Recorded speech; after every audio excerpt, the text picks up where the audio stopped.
අද life improvement challenge එකේ 3 වෙනි දවස. අද ඔයා කරන්න ඕනේ පුංචිම පුංචි දෙයක්. ඔයා බොන්න ආසම දෙයක් හදාගෙන ඔයා කැමති තැනකින් වාඩි වෙලා පොතකුයි පෑනකුයි අරගෙන ඔයා අද ලියන්න ඕනේ ඔයාගේ ජීවිතේ ඔයා වර්ධනය කරගන්න දේවල් 3ක්. ඔයාට මේක 5ක් වෙන්නත් පුළුවන්. හැබැයි මම කියනවා 3ක් ලියන්න කියලා. මේ 3 ලියලා ඔයා අනිවාර්යෙන්ම මේ 3 ෆලෝ කරන්න. මේ දවස් 21 චැලෙන්ජ් එක මම කිව්වනේ 7 ඒවා 3කට මම වෙන් කරනවා කියලා. එතකොට අපි මේ ඉන්නේ පළවෙනි ස්ටෙප් එකේ. ඒ තමයි රීසෙට් ඇන්ඩ් ෆවුන්ඩේෂන්. එතකොට අපි මෙතනදී අනිවාර්යෙන්ම අපේ ජීවිතය රීසෙට් කරගන්න ඕනේ.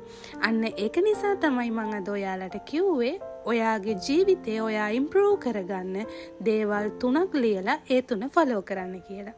එහෙනම් ලයිෆ් ඉම්ප්‍රූව්මන්ට් චැලෙන්ජ් එකේ 4 වෙනි දවසේ හම්බ වෙනකන් ගිහින් එන්නම්.